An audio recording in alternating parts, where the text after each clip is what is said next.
नमस्कार दोस्तों, power of markets के एक इंपॉर्टेंट वीडियो में मैं अभिषेक उपाध्याय आप सभी का स्वागत करता हूं। दोस्तों 14 साल से जो है हम स्टॉक मार्केट के अंदर, चाहे इक्विटी मार्केट हो, डेरिवेटिव्स मार्केट हो, कमोडिटीज हो, इंपॉर्टेंट ग्लोबल मार्केट्स हो, मैक्रो इकोनॉमिक्स फैक्टर हो, चाहे फंडामेंटल एनालिसिस हो, टॉप डाउन मार्केट के अप्रोच हो, चाहे बॉटम अप पिकिंग हो, स्टॉक पिकिंग हो, ये सारे इंपॉर्टेंट जो एस्पेक्ट जो पर्सनल फाइनेंस, फाइनेंशियल प्लानिंग और इनसे रिलेटेड जो फाइनेंशियल मार्केट से रिलेटेड जितने भी इंपॉर्टेंट एस्पेक्ट्स हैं उस पर चर्चा कर रहे हैं। कोशिश कर रहे हैं कि आपको मार्केट के अंदर चार्ट्स के अलावा और भी जो मार्केट के 360 डिग्री पर्सपेक्टिव है उनको समझाने की कोशिश करें। अलग अलग जो मार्केट के अंदर न्यूज आती है उनको कैसे समझना है। दोस्तों कुछ न्यूज ऐसी होती हैं कि जिनमें आपको ऊपर ऊपर की स्टोरीज तो आपको मिल जाती है फाइनेंशियल पोर्टल्स पे, वेबसाइट्स पे, पर उनके अंदर क्या स्टोरी है वो भी आपको समझाने की कोशिश करते हैं। तो आज एक इंपॉर्टेंट जो न्यूज है जो उसका हम डिस्कशन करने वाले हैं कि मार्केट के अंदर अभी दोस्तों आपने भी सुना होगा कि एक र्यूमर कह लीजिए या एक न्यूज निकल के आई थी अभी कि भाई सेबी जो ऑप्शन ट्रेडिंग में जिस तरीके से हम देख रहे हैं कि लगातार जो है रिटेल ट्रेडर्स का इंटरेस्ट बढ़ रहा है, और इसको ध्यान में रखते हुए हम एक अपने चैनल पे ऑप्शन की चाहे बाइंग की बात करें, सेलिंग की बात करें, ऑप्शन हेजिंग की बात करें, ऑप्शन बेसिक्स की बात करें, इसको लेके ऑलरेडी एक शानदार सीरीज आपको हमारे यूट्यूब चैनल पे मिलेगी। अगर आप वाकई में ऑप्शन ट्रेडिंग को सीखना चाहते हैं, ऑप्शन की बाइंग की क्या कौन कौन सी अच्छी स्ट्रेटजीज हैं, सेलिंग की स्ट्रेटजीज क्या हैं, जो आप नेकेड कॉल और पुट बाय करते हैं उसकी तुलना में आपको अगर आप हेजिंग से स्ट्रेटजीज के माध्यम से काम करें तो कैसे अच्छा रिस्क मैनेजमेंट कर सकते हैं, स्टॉप लॉस लगाने के क्या क्या तरीके हैं, बेसिक्स क्या होता है, कॉल पुट, ये सब सीखना चाहते हैं तो उस सीरीज में हमने करीब करीब 38 से 40 वीडियो अभी तक बना चुके हैं। वो सीरीज अभी भी हमारी कंटिन्यू है। तो आज उस सीरीज को भी हम इससे जोड़ने वाले हैं। ये जो मार्केट के अंदर न्यूज चल रही है, न्यूज ये है कि बात ये हो रही है कि भाई पिछले कुछ दिनों में देखा गया है कि जो ऑप्शन ट्रेडिंग का टर्नओवर है, वॉल्यूम है, वो 500% के आसपास बढ़ा है। और इंपॉर्टेंट बात है कि ज्यादातर पहले जो रिटेल ट्रेडर्स होते थे वो ऑप्शन बाइंग करते थे, अभी भी जो मेजोरिटी ऑफ रिटेल ट्रेडर्स हैं वो ऑप्शन बाइंग करते हैं, पर एक डाटा ये निकल के आया है कि भाई अब ऑप्शन सेलिंग भी बहुत सारे जो मतलब रिटेल ट्रेडर्स हैं वो कर रहे हैं। और उसके पीछे कारण ये है कि मार्केट के अंदर जिस तरीके से फाइनेंशियल इन्फ्लुएंसर्स बढ़े हैं, जिस तरीके से सोशल मीडिया, यूट्यूब के माध्यम से, इंस्टाग्राम के माध्यम से, या अलग अलग आप देखते हैं कि भाई कई तरीके के प्रॉफिट स्कीम्स आते हैं, ये सारी चीजें। देखिए बेसिक मैं आपको आज समझाने की कोशिश करता हूं कि आप ऐसा समझिए कि जो ऑप्शन बाइंग है उसकी तुलना में ऑप्शन सेलिंग में जो आपको एज मिलता है, जो बेनिफिट होता है, वो थीटा डिके का होता है, क्योंकि ये नेचुरल कॉन्सेप्ट होता है। ये आप बिल्कुल सिंपली समझ सकते हैं कि जो पैसे की वैल्यू है वो टाइम के साथ में घटती है। ये सीधा सीधा कॉन्सेप्ट है। आज जो 100 रुपए की वैल्यू है, आज मार्केट में आप जाओगे 100 रुपए में जो चीज मिलेगी 2 साल के बाद में आपको वो चीज 100 रुपए में नहीं मिलेगी। ये सीधा कॉन्सेप्ट है और इसके पीछे कारण इन्फ्लेशन होता है, इंटरेस्ट रेट भी इसके पीछे कारण होता है। इसी तरीके से ऑप्शन में क्या होता है कि जो ऑप्शन का प्रीमियम है वो टाइम के साथ में उसकी वैल्यू घटती है, थीटा डिके होता है। तो जब चूंकि अगर मान लीजिए कि भाई जो बायर है वो ये सोच रहा है कि कोई स्टॉक या इंडेक्स ऊपर जाने वाला है और सेलर ये सोच रहा है कि भाई कहीं ना कहीं नीचे आने वाला है। अब होता क्या है कि अगर वो ऊपर भी नहीं गया, नीचे भी नहीं गया, और मार्केट की जो तीसरी कंडीशन होती है जिसमें सबसे ज्यादा टाइम, अगर आप हिस्टोरिकल डेटा मार्केट का आप देखेंगे तो 10 में से 6 या 7 टाइम मार्केट जो है कंसोलिडेट करता, रेंज बाउंड रहता है ज्यादातर टाइम।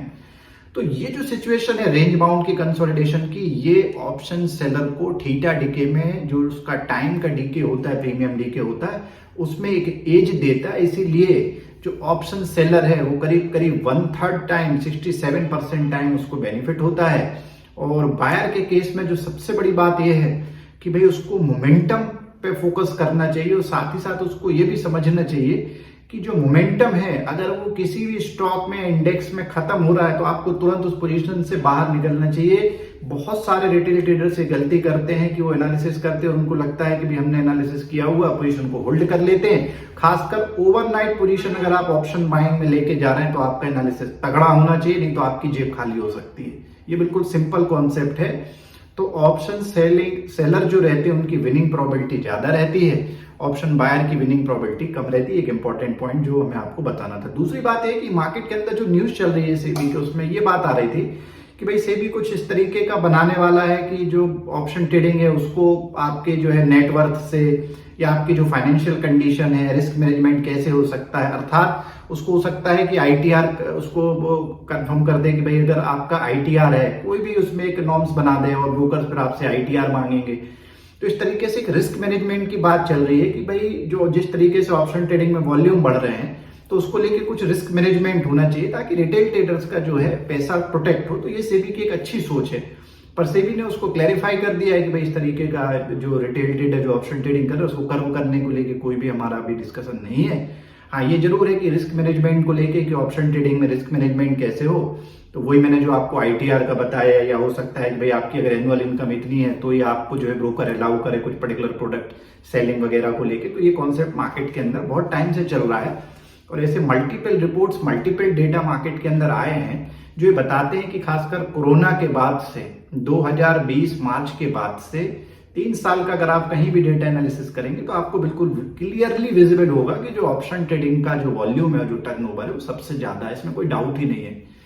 तो अब दोस्तों अभी मार्केट की अगर सिचुएशन को हम समझें कि भाई मार्केट जैसे समझने के लिए हम समझते हैं कि भाई अगर निफ्टी मान लीजिए 20,000 के आसपास चल रहा है, अब जब निफ्टी 20,000 के आसपास है तो इसमें होता क्या है कि आपका एनालिसिस ये कहता है कि 2 तरीके के कॉन्ट्रैक्ट आपके सामने अवेलेबल होते हैं। एक वीकली कॉन्ट्रैक्ट रहते जनरली जिनमें वॉल्यूम से रहता है, एक आपको करंट वीक का कॉन्ट्रैक्ट मिलेगा और एक करंट मंथ का कॉन्ट्रैक्ट मिलेगा, बाकी वीकली भी रहेंगे पर ज्यादातर वॉल्यूम से नहीं मिलता है। अब आपकी स्ट्रेटजी ये होना चाहिए कि जैसे कल मंडे है, अब मान लीजिए अगर मंडे के अंदर आप ऑप्शन बाइंग में जाते हैं तो आपके जीतने के चांसेस ज्यादा होते हैं अगर आपका एनालिसिस सही होता है, क्योंकि जो थीटा डीके है वो मंडे में थोड़ा कम होता है। पर जैसे जैसे आप थर्सडे के नजदीक पहुंचते जाएंगे, खासकर वेडनेसडे के दिन, उस दिन थीटा डीके जो है तेजी से होता है। ट्यूसडे के दिन भी शाम को 2 बजे के बाद आप देखना थीटा डीके तेजी से होता है। साथ ही साथ में आपको ऑप्शन प्रीमियम में एक ऐसा मार्केट के अंदर इंपॉर्टेंट फैक्टर है जिसको हम बोलते हैं इंडियन वॉलेटिलिटी इंडेक्स, IVIX। इसका भी एनालिसिस करना चाहिए क्योंकि रिटेल ट्रेडर्स इन्हीं चीजों की गलती करते हैं। अगर किसी दिन वो 4-5% से ज्यादा बढ़ा हुआ है तो फिर आपको अलर्ट हो जाना चाहिए अगर आप ऑप्शन में सेलिंग करने वाले हैं।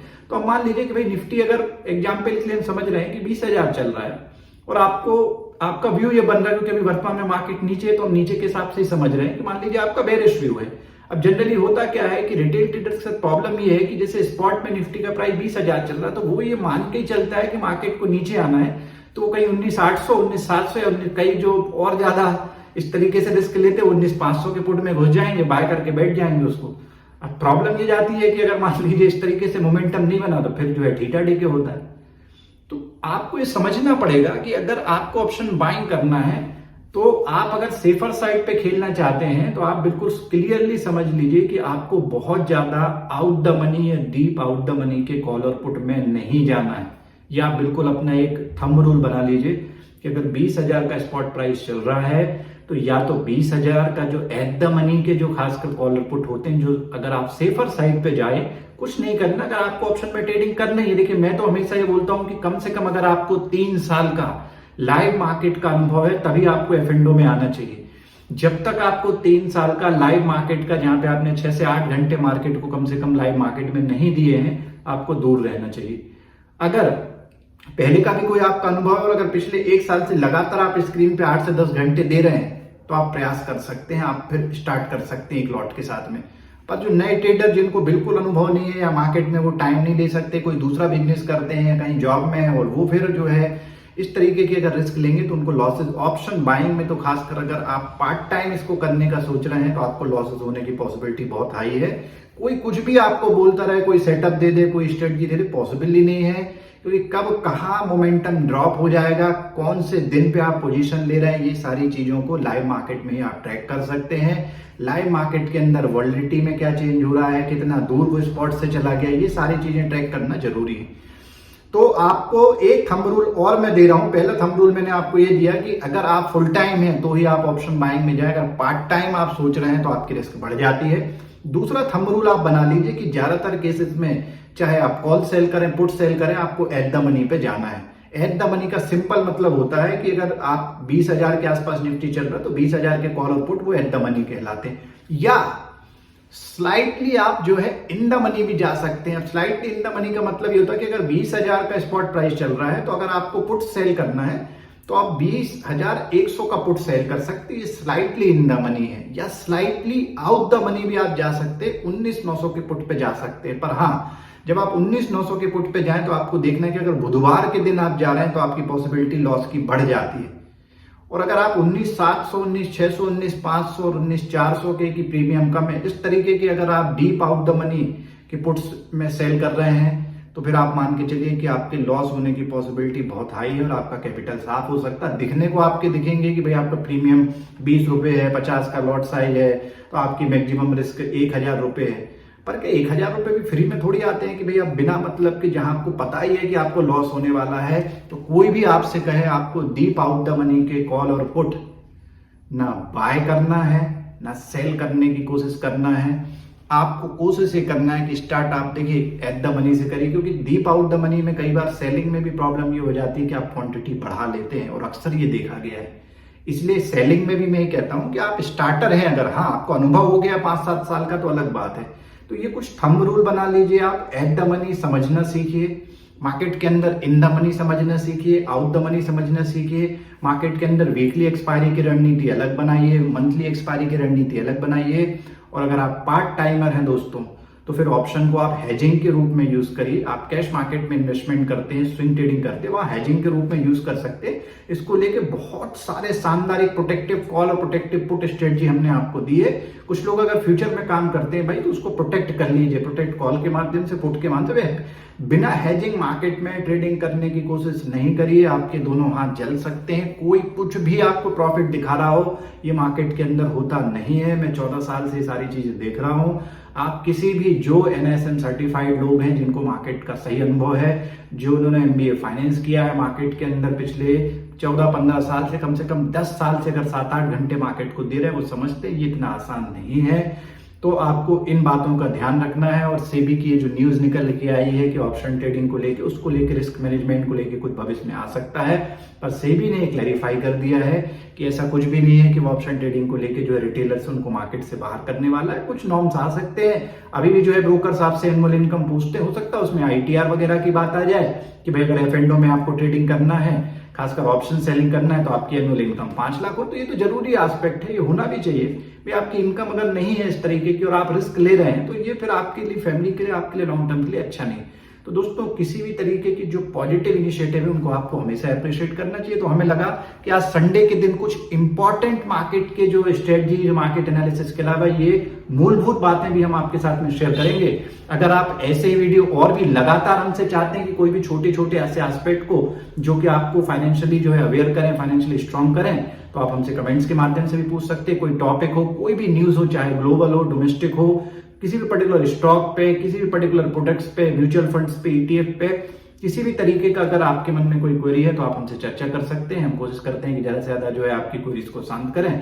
तो अगर आज का वीडियो आपको पसंद आया होगा तो आप इसे लाइक करिए, सब्सक्राइब करिए। दोस्तों ज्यादा से ज्यादा लोग वीडियोस देख रहे हैं, आप सब्सक्राइब जरूर करिए हमारे चैनल को, ज्यादा से ज्यादा लाइक करिए, कमेंट्स करिए, 2-2 3-3 कमेंट्स करिए, ताकि हमारे चैनल के अंदर एक्टिविटीज बढ़े और यूट्यूब से ज्यादा से ज्यादा लोगों तक प्रवाहित करें, ज्यादा से ज्यादा लोगों तक पहुंचे। तो आशा करता हूं आज का वीडियो आपको पसंद आया होगा। कल से मार्केट स्टार्ट होने वाला है, फिर आपसे शाम को एक इंपॉर्टेंट वीडियो में मुलाकात होगी। Thank you very much.